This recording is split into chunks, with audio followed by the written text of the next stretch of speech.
Bonjour, merci Jonathan de nous faire l'amitié de venir présenter ton dernier livre, Triompher en festin, l'histoire de France en 20 repas.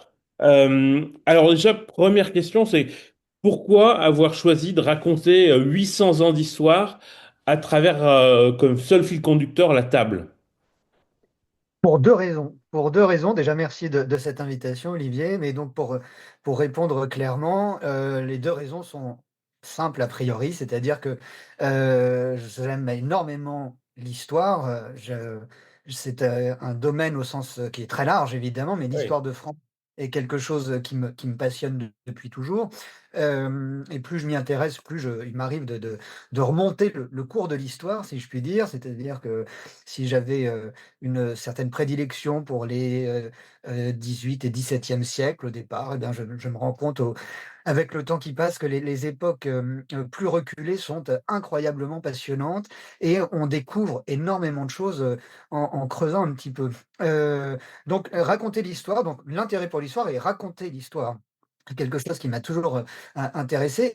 Et j'ai toujours, en parallèle, aimé la gastronomie, j'ai toujours aimé la cuisine, j'ai toujours aimé manger, j'ai toujours aimé cuisiner.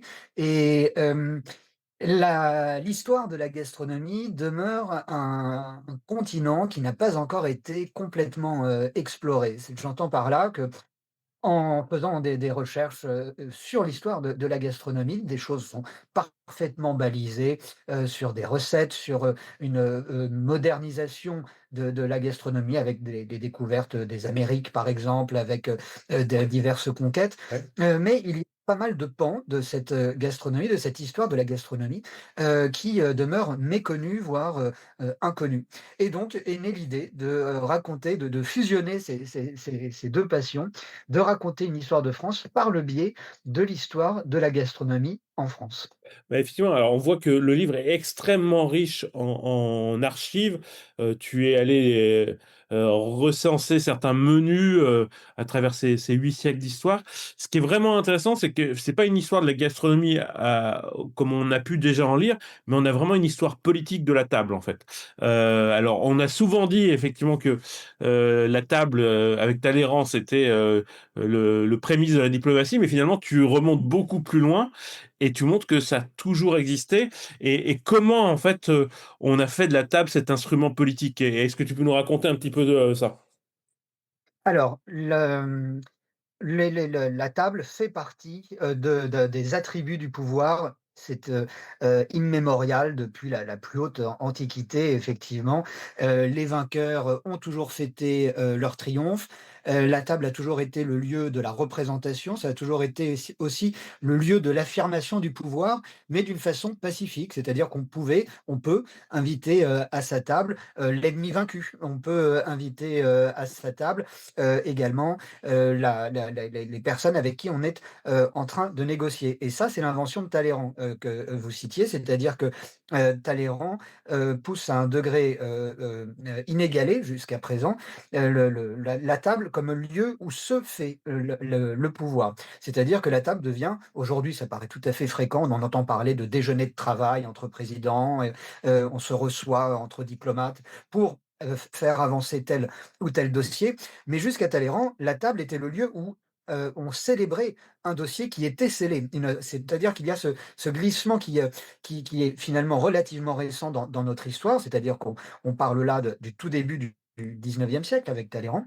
Mais pendant des centaines, pour ne pas dire des milliers d'années, la table a été le lieu où on célébrait l'acte accompli. On célébrait la victoire militaire qui avait eu lieu, on célébrait l'acte diplomatique qui avait été signé, le mariage évidemment, la fête religieuse, tous ces grands événements qui permettent aussi autour de la table de se réunir, de partager. Et pourquoi c'est aussi important que ça, la table? C'est que dans l'histoire de l'humanité, les hommes ont rarement mangé à leur faim. Et la table est le lieu de la table du pouvoir, j'entends, Oui. la table du cœur évidemment, est le lieu de cette, débauche de nourriture nourriture, c'est une démonstration de pouvoir. Si j'ai, du pouvoir, si je suis un grand militaire, si je suis un grand chef d'État, j'ai les moyens de pouvoir régaler, des, dizaines, voire des centaines, de convives. Cette notion de gâchis symbolique fait même partie de, la, diplomatie de la table pendant des siècles. On apporte à table beaucoup plus de nourriture que nécessaire, beaucoup plus de plats et des plats, de plus en plus sophistiqués avec le temps, mais pendant des siècles, le grand repas de fête, même le repas royal, va être entre guillemets que, un amoncellement de viande rôtie, mais par cette profusion-là même, on démontre, cette, puissance, qui se manifeste donc, aussi par la nourriture. Effectivement, on a vraiment l'impression, à la lecture justement de certains menus que c'est inhumain de pouvoir manger tout ce qui est, proposé et ce faste-là, on voit effectivement que c'est une sorte de on dirait aujourd'hui de soft power. Il y a la volonté d'imposer à son convive sa puissance et sa force. Dans les 20 repas que tu cites, est-ce qu'il y en a, 1 ou 2 qui t'ont marqué justement par cette faste-là? Ce qui alors moi, c'est vrai que j'ai été très marqué par celui du drap d'or, mais est-ce il y a d'autres, est-ce que tu peux le raconter? Est-ce qu'il y en a d'autres qui te viennent à l'esprit, qui montrent cette puissance-là? Alors, je peux dire un mot du camp du Drap effectivement et après moi il y a d'autres, repas qui m'ont marqué. En 1520, oui, pour revenir justement, chaque repas dont je parle est introduit par le contexte politique dans Oui, lequel il a lieu, qu'on comprenne pourquoi, il y a eu cette, à ce moment-là, effectivement, l'invention de tel ou tel repas et cette démonstration, de magnificence. En 1520, François Ier cherche un allié face, à Charles Quint qui a été élu empereur, du Saint-Empire et il se tourne vers Henri VIII, d'Angleterre, qui lui est bien content aussi d'avoir un allié, en France parce qu'à ce moment-là, il est encore catholique et il cherche à divorcer et François Ier a de bons liens avec le pape, donc Henri VIII espère pouvoir obtenir l'annulation de son mariage. Voilà pour le contexte et les 2 souverains décident de se retrouver dans le nord de la France, près de Calais, pour, 14 jours, de rencontres fastueuses, 14 jours durant lesquels ça va être une succession de joutes, de tournois, ces 2 camps se font face à quelques kilomètres de distance. On l'appelle le camp du drap d'or parce que, les tentes, du campement français sont brodées, surbrodées de fil d'or et au soleil, on a vraiment l'impression que ce sont des tentes, en or massif. Ce sont pas des tentes Quechua, ce sont des monuments de toile.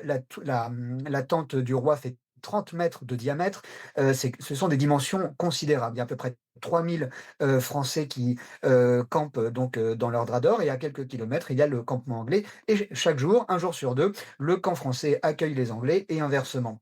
Dans cette démonstration de faste, les Français vont le remporter, ça heureusement. va être ça va être, fabuleux. Pourquoi je dis dans cette démonstration de faste, les Français vont l'emporter? Car, dans la démonstration diplomatique, ça va être un camouflet total puisqu'à l'issue, de ces 14 jours de ripaille, et bien, Henri VIII va finir par sceller, un pacte avec Charles Quint et là, il y aura pas de fête, fastueuse. Ce qui est marquant également avec ce camp du Drap d'or et les festivités, et repas incroyables, dont il est le cadre. C'est, ce qui marque les contemporains, les chroniqueurs de cour, c'est surtout le faste qui est déployé, côté français. La richesse incroyable de la cour de France qui est, selon tous les diplomates d'ailleurs, du temps, la plus fastueuse, d'Europe, c'est incontestable. Et ce qui est marquant, c'est qu'il y a peu de détails sur les repas, en eux-mêmes. On a évidemment, des quelques on a les livres de comptes qui nous permettent Ouais. de connaître quantité phénoménale de nourriture qui sont avalées durant ces 15 jours.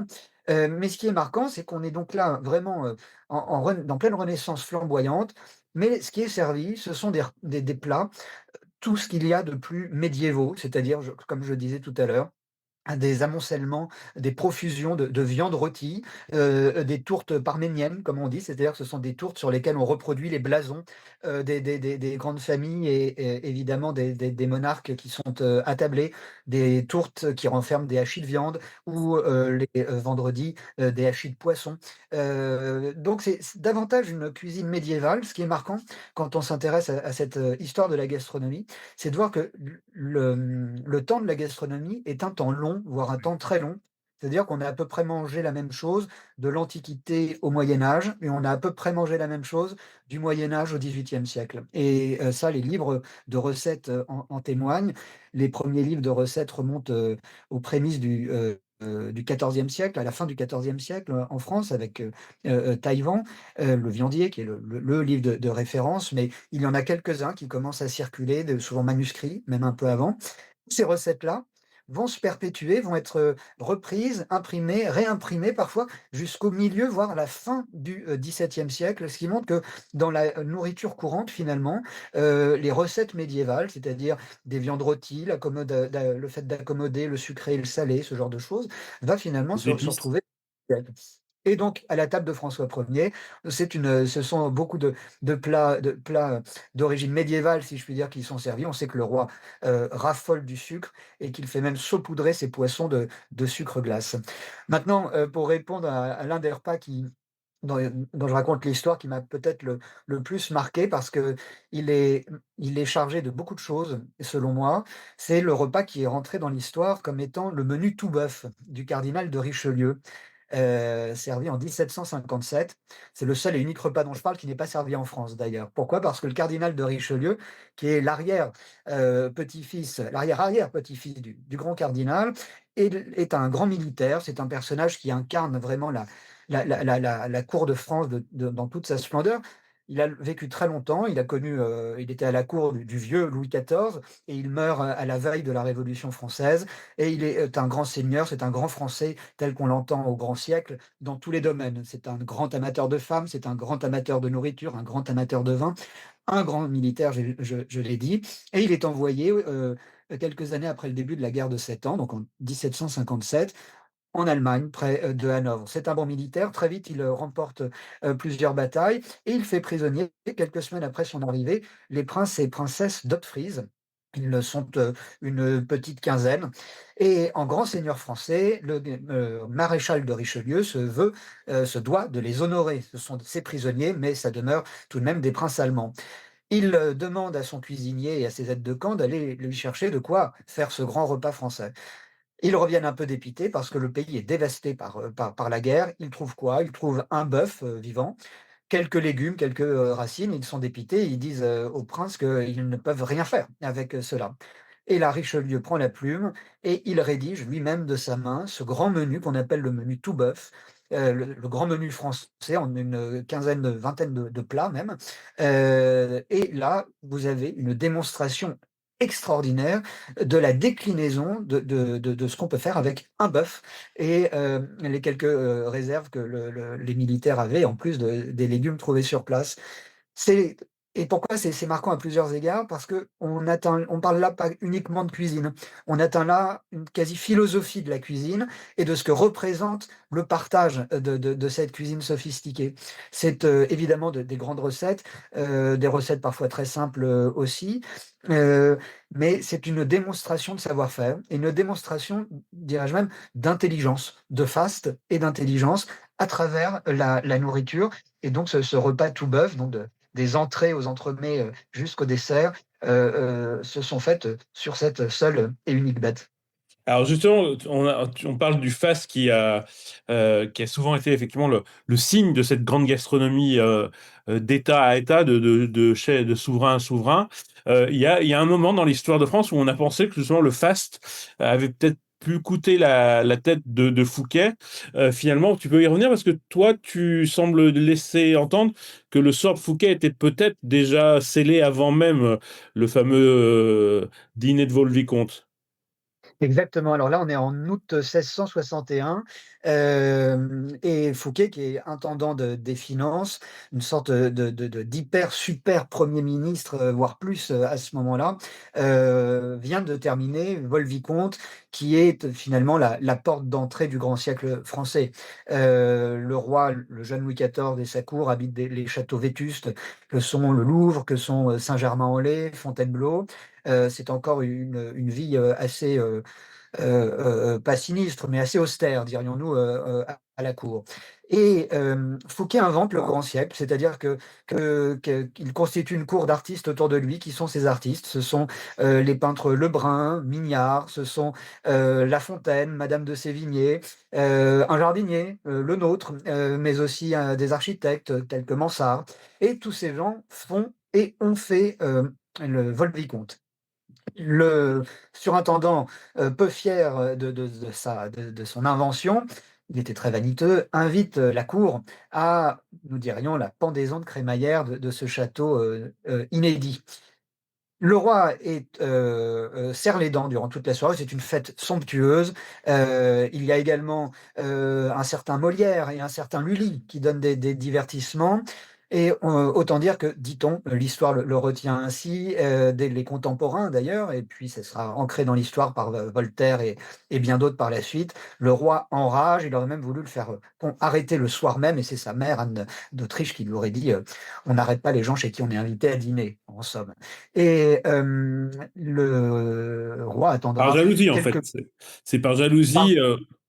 par jalousie, parce qu'en fait, il y a une chose que Fouquet n'a pas compris à ce moment-là, c'est que Mazarin est mort quelques mois auparavant, euh, et Fouquet était un homme de Mazarin, c'est-à-dire qu'il a tout pris de lui. Il a pris le goût du faste, de l'aisance, de la générosité, il a le sens de la splendeur, vraiment, mais il a la fâcheuse tendance de confondre sa cassette personnelle avec la cassette de l'État.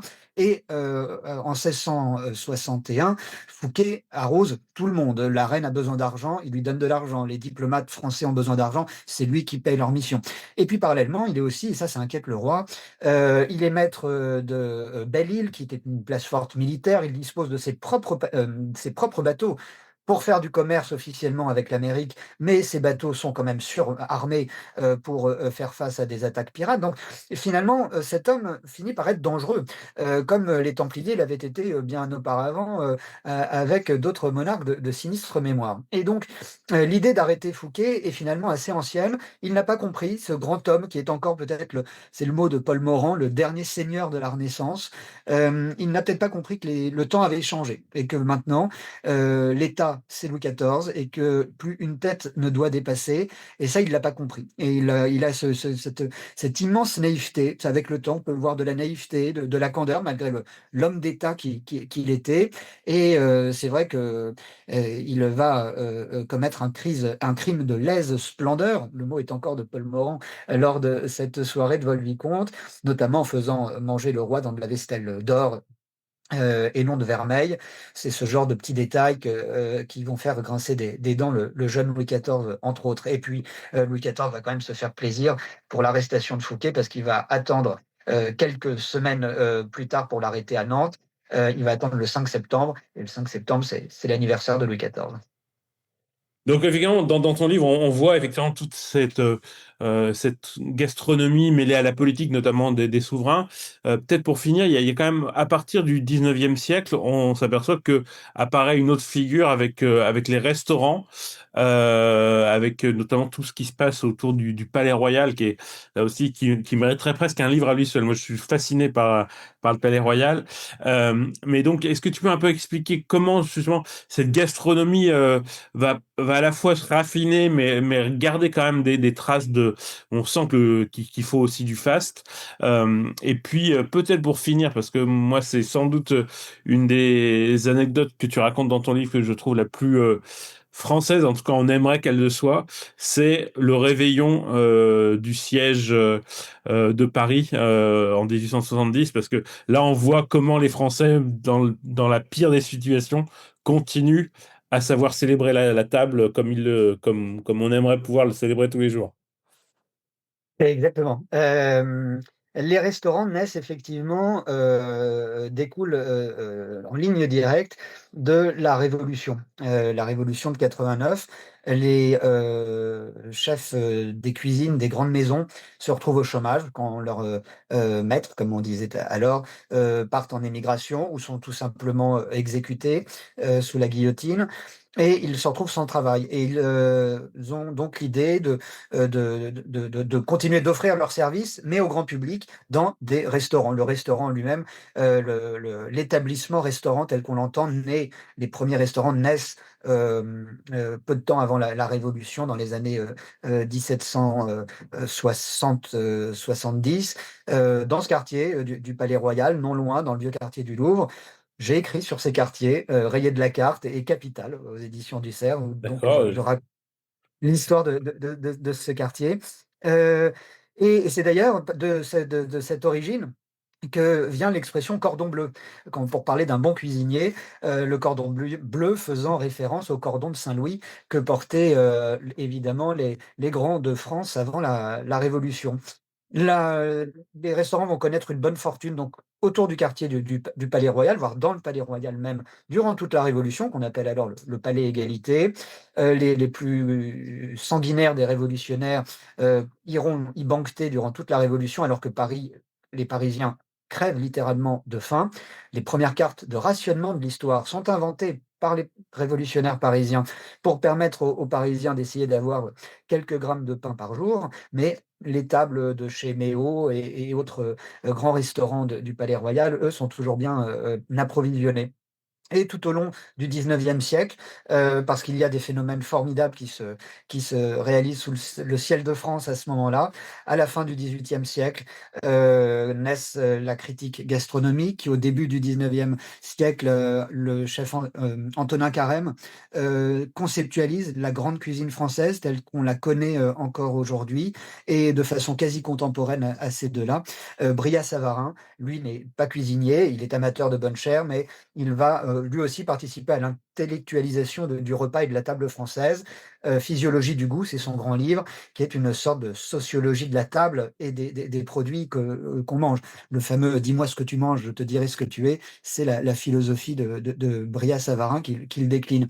Tout ça fait que le 19e siècle français va connaître, va permettre à la table de France, à la cuisine française, de connaître un bond en avant considérable. Comme je le disais tout à l'heure, l'histoire de la gastronomie est un temps long, et là, en quelques dizaines d'années, à partir de Carême, la cuisine française va être projetée en orbite, si je puis dire. Et du fait de cette chronologie bien précise, les grands restaurateurs parisiens, et après plus loin ailleurs dans le territoire, auront été soit des disciples de Carême, direct, soit des disciples de disciples.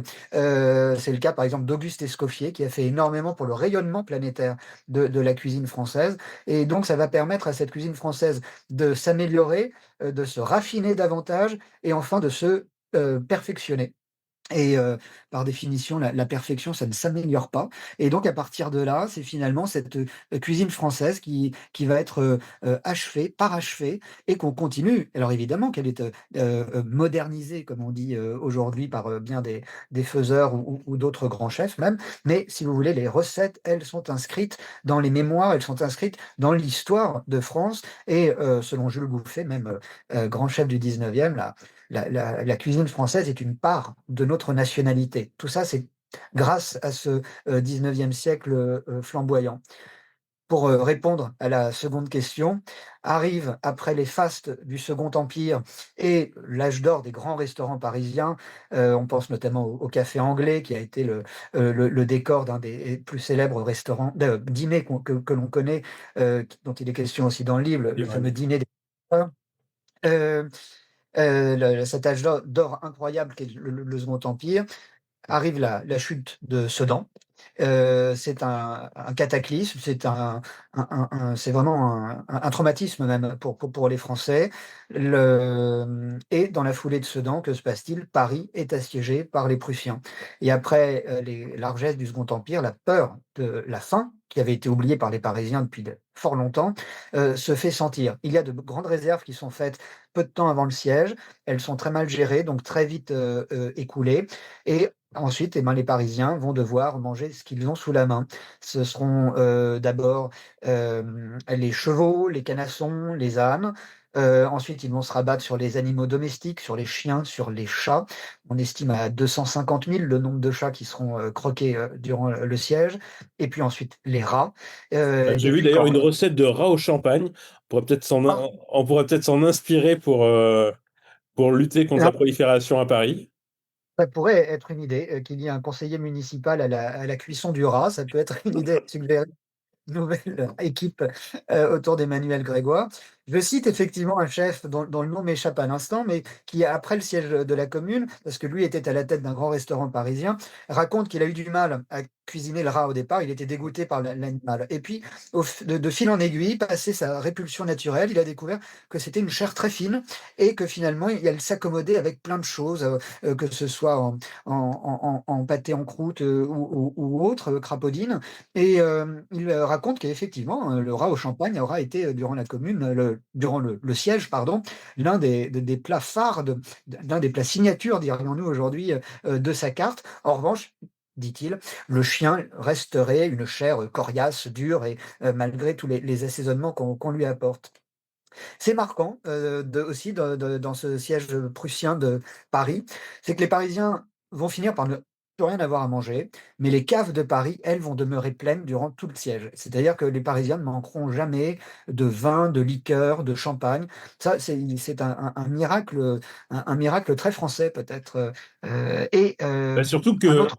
surtout que tu expliques, moi j'étais impressionné par le chiffre, c'est qu'à l'époque, on estimait qu'en moyenne c'était 200 litres de vin par personne à Paris, qu'il fallait compter par an et par personne. Ça semble aujourd'hui, pour tous les apôtres de la sobriété, quelque chose de surréaliste. Exactement, les vins étaient un peu moins forts, qu'aujourd'hui en teneur d'alcool, mais L'alcool. tout quand même beaucoup. Et ce qui est marquant, aussi, c'est que malgré les rigueurs de ce siège, les Parisiens vont vouloir durant, ces mois de siège, toujours vouloir sortir. Ils veulent aller au café, au restaurant. Il y a une vie sociale très intense qui demeure, qui perdure. Et cela explique que, eh bien, quand, arrive, Noël 1870, les restaurants sont pleins à craquer. Il faut même faire plusieurs services dans la même soirée, et il y avait un couvre-feu. Le couvre-feu est levé, cette soirée, du 25, du 24 au 25 décembre, et même le 25 décembre au soir, pour, permettre aux Parisiens d'aller au restaurant jusqu'à 4 heures du matin, tellement il y a de demandes. Or voilà, il y a un problème qui se pose, et ce problème, il va se poser même quelques jours plus tard, pour le 31 décembre, pour la Saint-Sylvestre. Les restaurants sont pleins, les Parisiens veulent manger, mais il n'y a plus rien à bouffer. Alors que fait-on? Eh bien, on va aller abattre les animaux des zoos de Paris. À l'époque, il y a deux ménageries, comme on disait, la ménagerie du Jardin des Plantes et la ménagerie du Jardin d'acclimatation. Et vont être, abattus progressivement, en un seul jour. Des antilopes, vont être abattus, des ours, vont être vraiment tous les animaux qui constituent, un zoo. Et en dernière course seront même abattus, Castor et Pollux, les 2 éléphants, du jardin d'acclimatation. C'est un boucher, de la rue Saint-Honoré qui va les acheter, qui va même faire maturer leur viande. Il ne va pas la vendre tout de suite au restaurant.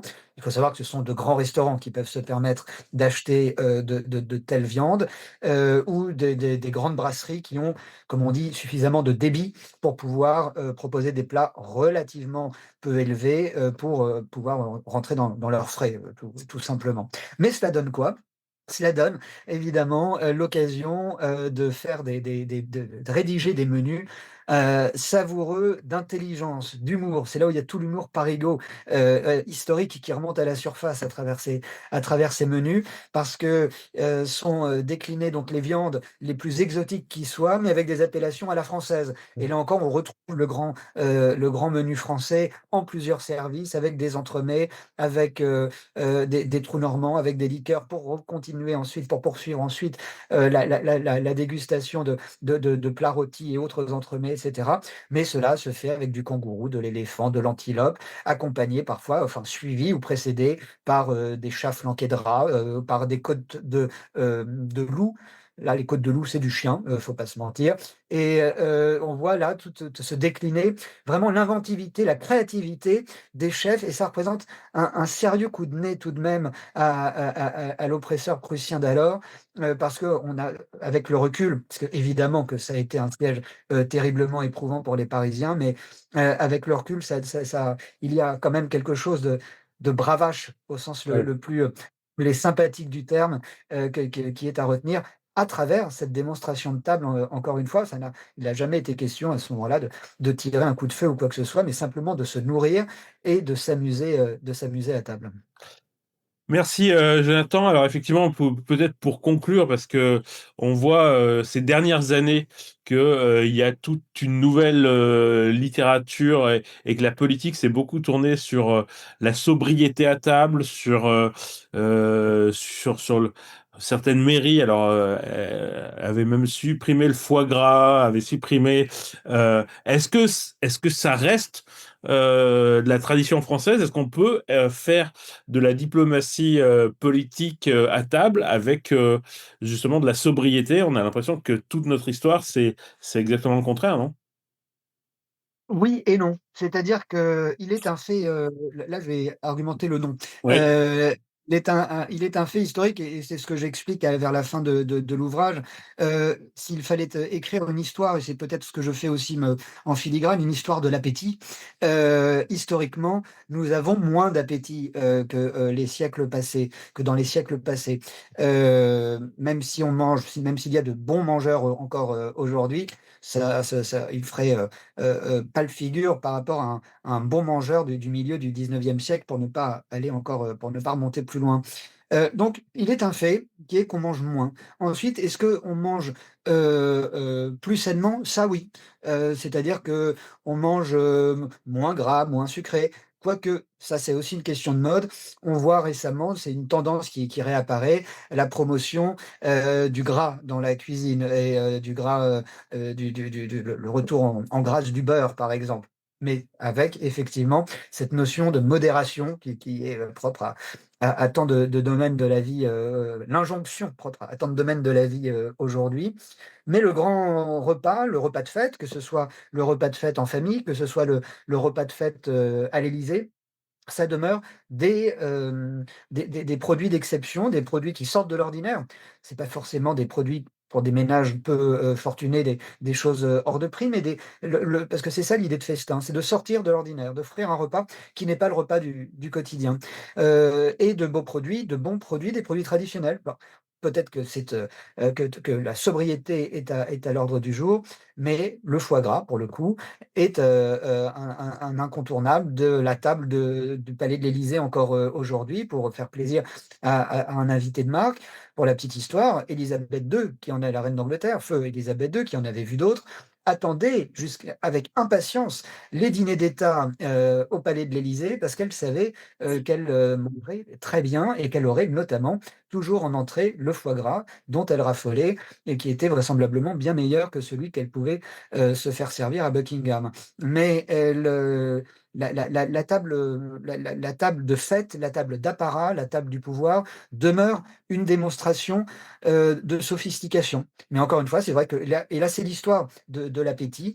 L'homme d'aujourd'hui, du 21e siècle, mange moins que l'homme du 20e, de même que celui du 20e mangeait moins que celui, du 19e. Et ça a été même, observé et théorisé par, Auguste Escoffier, qui raconte au fil de ses des rééditions de ses guides culinaires et mémoires aux guides culinaires qu'il publie tout au long de sa vie, des textes vraiment intéressants, que en introduction de ses livres de recettes. Il raconte l'histoire et l'évolution de l'histoire de la gastronomie, et que c'est à l'adresse, ces livres de recettes, de professionnels notamment, et il leur dit: «Regardez autour de vous, regardez le monde dans lequel vous vivez». Ça, c'est très escoffien comme, façon de voir les choses. Il dit: «Les gens», et il écrit ça en 1906, en 1907, «Les gens mangent moins qu'avant. Les gens veulent manger plus vite, ils sont pressés. C'est un défaut, reconnaît-il, mais bon, nous avons un restaurant, il ne faut pas froisser le client, il faut toujours lui faire plaisir. Donc si quelqu'un veut manger moins et manger vite, il faut, et pouvoir, dans la mesure du possible évidemment, pouvoir, exécuter ses désirs. Mais donc cette observation de la baisse de l'appétit, elle remonte finalement, à un bon siècle, bientôt un siècle et demi, efficacement, de façon tangible, du moins dans ne serait-ce qu'au restaurant. Eh ben merci beaucoup, Jonathan. Alors, je vous redonne le titre du livre, Triompher en festin. Il y a plein d'autres repas dont on n'a pas parlé. Il y a la manière justement dont les banquets ont aussi été un moyen de faire de la politique autrement quand il était peut-être difficile d'avoir une totale liberté d'expression. Tout ça, c'est dans le livre de Jonathan. Je vous invite vraiment, c'est à la fois extraordinaire pour ceux qui aiment manger et on s'amuse beaucoup justement aux intitulés des menus que tu as retrouvés, mais c'est aussi une très très belle page d'histoire. Et effectivement, en 20 repas, on a vraiment 20 époques totalement différentes qui sont très intéressantes à redécouvrir. Merci beaucoup et je vous conseille donc de trouver ce livre qui est aux éditions Perrin, Triompher en festin, aux éditions Perrin. Merci beaucoup, Jonathan. Merci Olivier.